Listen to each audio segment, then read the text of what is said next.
Now we move on to our next news. The US President Donald Trump continues to be interested in settling the conflict in Ukraine and wants to see concrete actions to bring it to an end. This is what US Secretary of State Marco Rubio said in an interview. Rubio further added that Trump has done everything possible to bring the war in Ukraine to an end. Rubio also said Trump is growing increasingly frustrated that his interactions and calls with Putin have not led to any results. Meanwhile, reportedly, UK Prime Minister Keir Starmer will discuss ways to end the Russia-Ukraine war during his meeting with President Trump in Scotland. Reportedly, Starmer is expected to discuss further support for Ukraine. The talks between both the leaders are scheduled for July 28th. Now we're joined by retired Major General Sudhakar Ji. He's a senior geopolitical and strategic defense expert. Thank you, Sudhakar Ji, for joining us today. Good to see you. Now, the US President Trump has expressed his frustration over lack of progress. So, as a military expert, how do you assess the effectiveness of direct leadership engagement in such conflict resolution? Yeah, Asoma, good afternoon. Thank you for getting me to your show. Excellent question you have raised.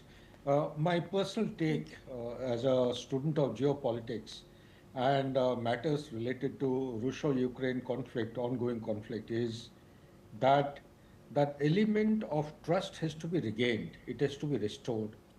To me, it appears that not much of sincere attempt has gone in, because if the sincerity is to manifest, then it has to address the core issue.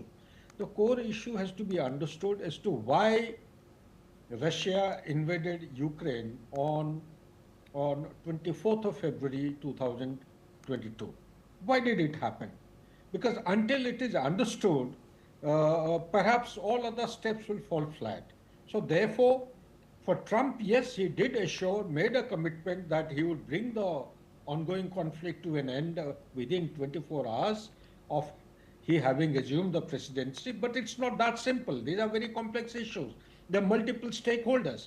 So therefore, I would say a good beginning would actually could be made if there are clear indications of non-supply or stopping all the supplies of arms, weapons and ammunition or warlike stores by the Western alliances to Ukraine. This perhaps to my mind would be a clear indication that yes, Donald Trump and his allies are serious about the proposal, one. Number two, there has been a strategic agreement between United Kingdom and Ukraine this year only in January as a long-term strategic partner of 100 years, meaning that UK, come what may, will support and extend all assistance to Ukraine to defend its sovereignty and territorial integrity and words to that effect.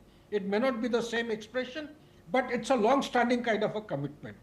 Under these circumstances, since Europe is being left in a lurch, or the NATO forces, I would say, less Canada and USA, there is a strong feeling within the Europe as to how best they can negate the stance of Donald Trump effectively and bring Donald Trump back to the fray. Back to the fray means, along with the European Union and UK put together, they should continue to support Ukraine in the conflict against Russia.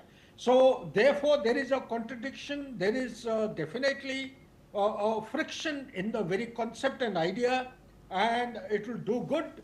To answer your question directly, if the senior leadership or summit level meeting takes place one-on-one, Donald Trump, as the president of the superpower, he prevails upon the leadership in Europe and he mellows down.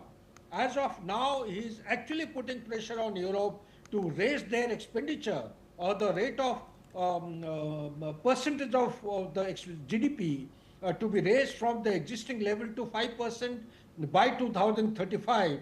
So he could actually do good to be with the Europe and take them along if he really wants peace and not supply the hardware and the military support to Ukraine as is happening today. That would be a very clear indication. Plus, the demands and the aspirations of the Russia have to be understood if he is actually wanting to make meaningful gains as far as ceasefire is concerned. Back to you, Asom. Thank you very much for joining us and sharing that insight, retired Major General Sudhakarji.